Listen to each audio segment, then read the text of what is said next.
Special డిబేట్లో భాగంగా మనతో పాటు పాల్గొంటున్నారు ప్రముఖ విశ్లేషకులు తెలకపల్లి రవి గారు. అలాగే బయట నుంచి లైవ్లో ఉన్నారు ప్రముఖ నిర్మాత రాజ్ కందుకూరి గారు. తెలకపల్లి రవి గారు, మనం చాలా రోజుల నుంచి చూస్తున్నాం, అంటే ఇండస్ట్రీకి అధికారంలో వచ్చిన కాంగ్రెస్ పార్టీ ప్రభుత్వానికి కొంత గ్యాప్ ఉంది అన్నది చాలా రోజుల నుంచి జరుగుతున్న చర్చ. అయితే ఈ పుష్ప 2 వివాదం రావటం, ఇంకా ఇది ఏదో దీని వెనక రాజకీయ కోణం ఉందన్న చర్చ, రాజకీయం లేదని ముఖ్యమంత్రి అంటాం, ఇదంతా జరిగిపోయింది. ఫైనల్గా 2 కోట్ల పరిహారం కూడా నిన్న శ్రీతేజ్కి, అల్లు అరవింద్ వాళ్ళందరూ అందించారు. మరి ఈరోజు ఈ మీటింగ్ పిలవడం, మీటింగ్ జరగటం, ఇవన్నీ చూస్తున్నప్పుడు ఏమనిపిస్తుంది? అంటే మనసులు కలిసాయా, ఇంకా ఎండకాటు పడినట్టేనా? అంటే మీరు ఎలాగో టైటిల్ పెట్టినట్టుగా కలుసున్నారా హీరో కూడా అక్కడే ఉన్నాడు కదా. అవును. కాబట్టి కలిశారు, గ్యాప్ రాలేదు, గ్యాప్ ఇవ్వలేదు, వచ్చింది అని ఎవరు కావాలని ఇవ్వలేదు. ఒక గ్యాప్ అయితే ఒకటి వచ్చింది. ఆ వచ్చిందాన్ని పోగొట్టడానికి ఇది రేవంత్ సినిమా సూపర్ హిట్ అని చెప్పాలి మనం. మీరు రాజకీయాలు అన్నది నిజానికి రాజకీయాలు ఉన్నాయని ఎవరు భావించలేదు. కొంతమంది దీంతో రాజకీయం చేసుకోవాలనుకున్నారు.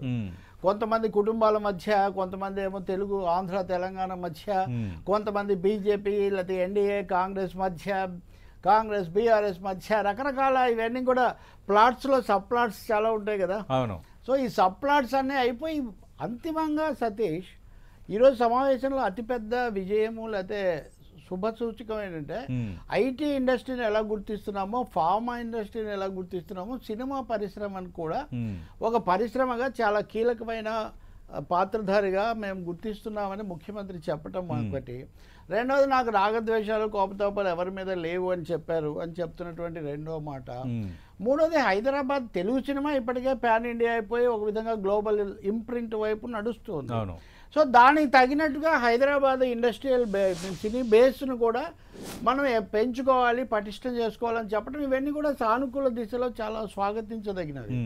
ఇంకో విషయం మీరు చూడండి, సినిమాల్లో కదా ట్విస్టులు ఊహించనివి జరిగినట్టుగా ఒక 2-3 నెలల కిందట మీరు ఎన్ కన్వెన్షన్ కూల్ చేసినప్పుడు చేసిన చర్చలు చూస్తే నాగార్జున వచ్చి ఇక్కడ సెలవు కప్పుతారని, రాఘవేంద్రరావు దగ్గర నుంచి అది picture of the day, video of the day అంటే జీవితం లాగా నడుస్తుంది, సినిమా లాగే నడుస్తుంది. అలా నడవనిద్దాము. ఈ రోజు వాళ్ళు వచ్చిన నిర్ణయం ఏంటంటే ప్రభుత్వం పరిశ్రమ పట్ల నేను సానుకూలంగా ఉన్నాను, పెంచడానికి మేము అన్ని విధాల దోహదం చేస్తాం, మీరు కూడా చేయండి అని. అదే సమయంలో చిత్ర పరిశ్రమ, ఫార్మా ఇండస్ట్రీకి ఐటీకి తేడా ఉంది కదా. అక్కడ నట్స్ అండ్ బోల్ట్స్ కాదు, ఇది సృజనాత్మకమైన పరిశ్రమ. వ్యాపారంగా పెట్టుబడులు చాలా ఎక్కువగా కావాలి, చాలా అనిశ్చితమైంది. చాలా ఇప్పుడు ఉదాహరణకు 200 సినిమాలు తీస్తే 1% జయప్రదం అవుతున్నాయి. ఆ జయప్రదం అవుతున్న వాటిలో ఈ సూపర్ డూపర్ పెద్ద సినిమాలు ఎన్ని, లేకపోతే మన రాజ్ కందుకూరి లాంటి వాళ్ళు మొదట్లో తీసిన సినిమాలు ఎన్ని, ఇలా చూసుకుంటూ పోతే కనుక చాలా ఇవి కూడా ఉన్నాయి. అందువల్ల విస్తృత స్థాయిలో చూసినప్పుడు అన్ని కోణాలు అక్కడ రావడం అనేది మంచిది. మీరు ఇందాక అంటున్నట్టుగా మీ రిపోర్టర్ కూడా చెప్తున్నట్టుగా బెనిఫిట్ షోలు, టికెట్ రేట్ల పెంపులు, అది పరిశ్రమలో అందరి కోరిక ఒకటే విధంగా లేదు. ఆ విషయంలో అవి ముందు నుంచి కూడా లేవు. అవి ఇంకొక మాట కూడా, అది ఏ సినిమాకి ఆ సినిమా నిర్ణయం అయిపోతుంది. ఇప్పుడు అందరూ ఇండివిజువల్ గా ఇప్పుడు 8 జీవోలు ఇచ్చాము అని 8 సినిమాలకు ఇచ్చారని దాని అర్థం. కాబట్టి దిల్ రాజు చాలా చాకచక్యం. మనం గతసారి కూర్చొని చర్చించిన రోజు నేను చెప్పాను, దిల్ రాజు అమెరికా నుంచి వచ్చిన తర్వాత దిల్ రాజు ఆయనే, ప్రస్తుతానికి సినిమా రాజు కూడా ఆయన, సిఎఫ్టీసీ చైర్మన్ కూడా ఆయనే. కాబట్టి అక్కడ ఒక చేశారు. దాని మీద ప్రతి సినిమాకు మళ్ళీ ఎవరికి వాళ్ళు దాన్ని చేసుకునేది ఉంటుంది. కొన్ని రూల్స్ కూడా ఉన్నాయి, ఇంత భాగం ఇక్కడ తీయాలి, ఇలా కథ ఉండాలి, అది ఇదని. కాబట్టి మనం మీడియాకి ఎప్పుడు కూడా హెడ్లైన్స్ కోసం కొన్ని అంశాల మీద మనం ఫోకస్ పెట్టగలుగుతాం న్యాచురల్గా, సెంట్రల్ పాయింట్ అని. కానీ మల్టిపుల్ పాయింట్స్ ఉంటాయి అక్కడ, సినిమాలో సప్లైట్స్ ఉంటాయి. కాబట్టి బై అండ్ లార్జ్ ఇది స్వాగతించదగినటువంటిది, వెల్కమ్ డెవలప్మెంట్. ఇటు రేవంత్ సినిమా హిట్ అయింది, సినిమా పరిశ్రమతో చేతులు కలిపారు. మీరు కనుక గమనిస్తే చాలా మంది పుష్ప దాంట్లో నుంచి ఇంకా బయటికి రాలా. పుష్ప వాళ్ళే వచ్చి పుష్ప 3 గురించి ఆలోచిస్తున్నారు. పుష్ప 2 అయిపోయింది, ఇంకా మనం ఆ హ్యాంగ్ ఓవర్ లో ఉండి, ఇంకా ఇప్పుడు మీరు మొత్తంలో పుష్ప, సంధ్యా థియేటర్ ఇలాంటి మాటలు దిల్ రాజు చెప్పలేదు. లోపల మురళీమోహన్ లేదా నాగార్జున వాళ్ళు మాట్లాడారు. ముఖ్యమంత్రి ప్రస్తావించారు ఇలాంటి ఘటన జరిగింది. ఖచ్చితంగా అల్లు అరవింద్ ఒక స్టేట్మెంట్ చేశారు. అంటే ఇంటర్నల్ గా వచ్చిన ఇన్ఫర్మేషన్ ఏంటంటే, ఇలా ఇక్కడ నుంచి అలాంటి జరగకుండా మేము చూసుకుంటాం. సైడ్ లైన్స్ ఒక బ్యాక్ డ్రాప్ అది. అదే నేను అంటుంది, గ్యాప్ వచ్చింది. గ్యాప్ ఇవ్వలేదు, వచ్చిందని ఆ ఘటన ఎవరు కోరుకోలేదు, జరిగింది. జరిగిన తర్వాత దాన్ని ఎవరికి తోచింది వాళ్ళు చేయడానికి ప్రయత్నించారు. కొంప తగలబడుతుంటే చుట్ట కాల్చుకునే వాళ్ళు, బొగ్గులు ఏరుకునే వాళ్ళు, రకరకాల వాళ్ళు ఉన్నట్టుగా ఎవరికి తోచిన దుబారాగా మాట్లాడిన వాళ్ళు, వేషాలు వేసిన వాళ్ళు అందరూ ఉన్నారు. But ultimately truth prevails, ultimately reality prevails, ultimately industry and society prevails. ఒకే ఒక చివరి మాట నేను చెప్తాను. గతంలో కూడా ఇప్పుడు ప్రభుత్వ పథకాలకు సహకరించాలి, కొంచెం డ్రగ్స్ లాంటి వాటి ఈ పని సినిమా పరిశ్రమ ఎప్పుడు చేస్తుంది? ఎయిడ్స్ వచ్చినప్పుడు వీళ్ళంతా చేయలేదా? వీళ్ళందరూ చేశారు. అమితాబ్ బచ్చన్ దగ్గర నుంచి మన ఇక్కడ నటుల వరకు కూడా. అది సమస్య కాదు. కానీ ఇటీవలి కాలంలో రాష్ట్ర విభజన తర్వాత, ప్రాంతీయ పార్టీలు పెరిగిన తర్వాత ప్రతి సందర్భంలో ప్రతి వాళ్ళ మీద ముద్రలు వేయటము, వీళ్ళలో కూడా కొంతమంది దానివల్ల బెనిఫిట్ పొందాలని చూడటము, అనధికార ప్రతినిధులుగా బయలుదేరిన కొంతమంది కావాలని మీడియా, సోషల్ మీడియా ద్వారా కొన్ని అపోహలు ప్రచారం చేయటము, దీనివల్ల అనేక అంతరాలు, ఒక విధమైన అపోహలు, అపార్థాలు సృష్టించబడ్డాయి. సో వాటికి అతీతంగా రాజకీయాలు ఎవరికి వాళ్ళు చేసుకొని, ఇంతకుముందు ప్రభుత్వాలు సహకరించలేదా? ఇంతకుముందు ప్రజా ప్రయోజనాలకు ప్రచారం చేయలేదా? ఇప్పుడు అది రేవంత్కి సంబంధించింది, అది జగన్మోహన్ రెడ్డికి సంబంధించింది, అది కేసీఆర్కు సంబంధించింది, లేదా చంద్రబాబు వస్తే ఇది అవుతుంది. అంత పరిమితంగా రాజకీయాలు ఉండవు, సినిమా కూడా ఉండదు. సినిమా అనేది అంతకంతకు 70mm దాటి ఇంకా మల్టీప్లెక్స్ల స్థాయికి పోతుండే మన ఆలోచనలు మటుకు ఇంకా పరిమితంగా ఉంటాయి. దానివల్ల వచ్చిన సమస్య ఇది. సో తప్పకుండా ఇప్పుడు చిన్న సినిమాని గురించి మాట్లాడారు, ఆలోచించాలి. సింగిల్ స్క్రీన్ థియేటర్ల గురించి ఆలోచించాలి. ఒక్క మాట చెప్పారు కదండి, ఇప్పుడు సినిమా ఒక మామూలు సగటు మనిషికి 15,000 వచ్చింది 10,000 వచ్చింది అనుకున్నాం. వాడు ఒక సినిమా చూడడానికి 3,000 ఖర్చు పెట్టిన తర్వాత వాడి సినిమా బడ్జెట్ అయిపోతుంది. మిగిలిన చిన్న చిత్రాలు, సమాంతర చిత్రాలు వాడు చూడట్లేదు. అవి ఓటీటీకో వాళ్ళకు దొరికితే, ఓటీటీ వాళ్ళకు కూడా బోల్డ్ గొంతెమ్మ కోరికలు ఉన్నాయి. కాబట్టి వీటన్నిటి మధ్యలో పరిశ్రమను బతికించుకోవడం అన్నది ఇక్కడ సమస్య.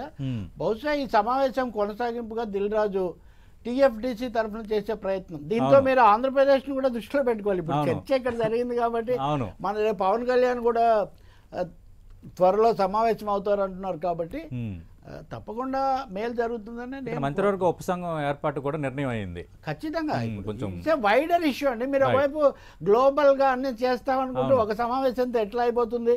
It's a good beginning. సినీ నటుడు మోహన్ లాల్ కూడా ఒక స్టేట్మెంట్ చేశారు, తెలుగు ఇండస్ట్రీ ఇప్పుడు ఇండియాలో టాప్ ఇండస్ట్రీ, నిర్మాతలు కానీ మార్కెట్ కానీ దాని స్వరూపమే మారిపోయింది. ఖచ్చితంగా అండి, తెలుగు ఇండస్ట్రీ దీనికి ఇప్పటికే జరుగుతున్నాయి. ఫిలిం సిటీలోనో లేదా ఇంకో చోట మేజర్ గా. ఇప్పుడు నాగార్జున ఈ రోజు మాట్లాడిన దాంట్లో వాళ్ళకి ఇప్పటికే స్టూడియోలు కొన్నిట్లో ట్రైనింగ్ ఇచ్చేవి ఉన్నాయి. ఇవన్నీ పెంచాల్సిన అవసరం గురించి నాగార్జున కూడా అక్కడ చెప్పినట్టుగా నేను చూశాను. రాఘవేంద్రరావు గారు జనరల్ గా పెద్ద ఆయన కదా, ఇంతకుముందు ప్రభుత్వాలు సహకరించే, ఇప్పుడు సహకరించే. సో ఎవరికి ఉండే ఇది వాళ్ళకు ఉంటుంది, ఉండాలి కూడా. అవును. రాజ్ కందుకూరి గారు, మనం పుష్ప 2 వివాదం ఇవన్నీ అయినప్పుడు ఇండస్ట్రీ ఏం కోరుకుంటుంది, ఇండస్ట్రీ ప్రభుత్వానికి మధ్య గ్యాప్, ఇలా చాలా అంశాలు తెర ముందుకు వచ్చాయి. ఈరోజు మీటింగ్ జరిగిన తీరుపై ఒక నిర్మాతగా మొదటి మీ స్పందన ఏంటి? సతీష్ గారు నమస్కారం, తెలకపల్లి రావు గారు నమస్కారం. ఆయన విశ్లేషణ బాగుంది. యాక్చువల్లీ ఆయన చెప్పిన మాటలతోటి పూర్తిగా ఏకీభవిస్తాను నేను. అయితే ఒకటేంటంటే ఆయన ఇందాక విశ్లేషణ కూడా నేషనల్ లెవెల్లో టాప్ 10 ట్రెండింగ్ లో ఉంది. అది గ్యాప్ అంటే కావాలని ఎవరెవరో చేసింది కాదు, అది వచ్చింది. అయితే ఆ గ్యాప్ అనేది నేను ఒక కోల్డ్నెస్ అంటాను. ఆ కోల్డ్నెస్ అనేది సినిమా వాళ్ళ డైలాగే. అదేనండి, అర్థమైంది నాకు, అర్థమైంది. అయితే వాడారు, మీరు యాప్ట్ గా వాడారు ఇక్కడ. అయితే అది నా దృష్టిలో ఒక కోల్డ్నెస్, అది ఇండస్ట్రీకి ఆరోగ్యానికి మంచిది కాదు. ఎందుకంటే ఏమండి, ప్రభుత్వంతో పరిపూర్ణంగా మనం గుడ్ టర్మ్స్ లో ఉండాల్సిందే. మనకు కావాల్సిన ప్రతి ట్యాక్స్ రిబేట్ కి, ప్రతి సినిమా షోలకి, అన్నిటికీ కూడా ప్రభుత్వం నుంచి సపోర్ట్ ఉండాల్సిందే.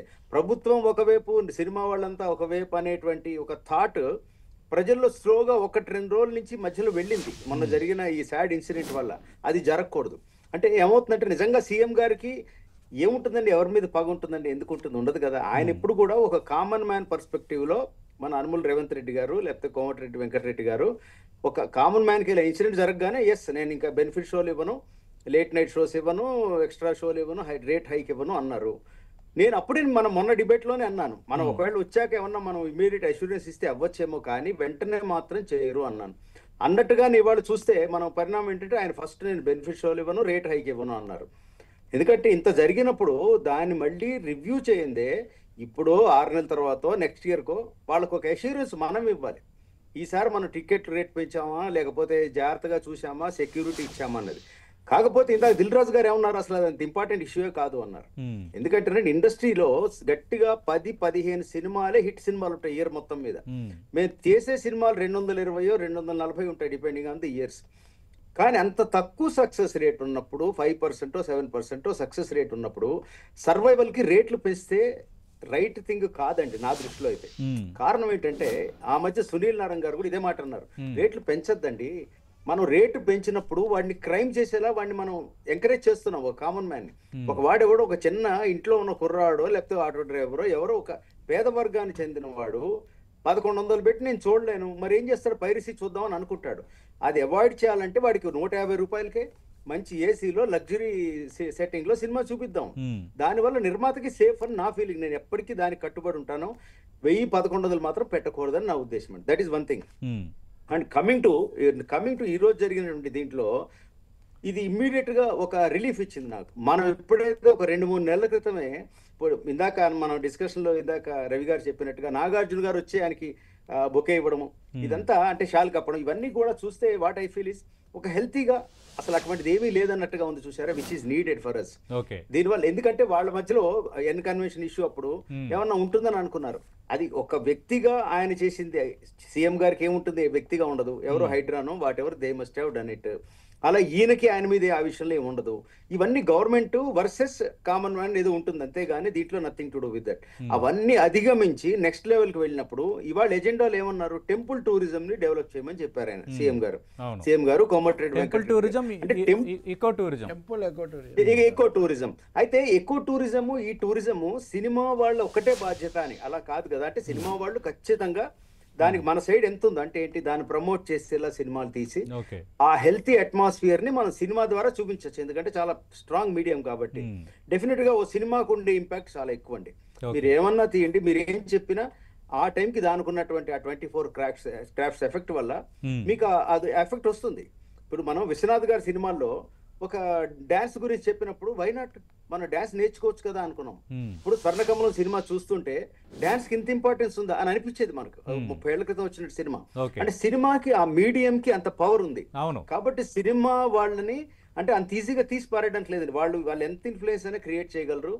ఇది ఈ రోజు జరిగిన పరిణామం నాకు చాలా హ్యాపీగా ఉంది. ఎందుకంటే ముఖ్యమంత్రి గారు, కోమటిరెడ్డి వెంకటరెడ్డి గారు, మంత్రివర్గం, సినిమా ప్రముఖులు అందరూ వెళ్ళారు కదా, సురేష్ బాబు గారు, దిల్ రాజు గారి ఆధ్వర్యంలో.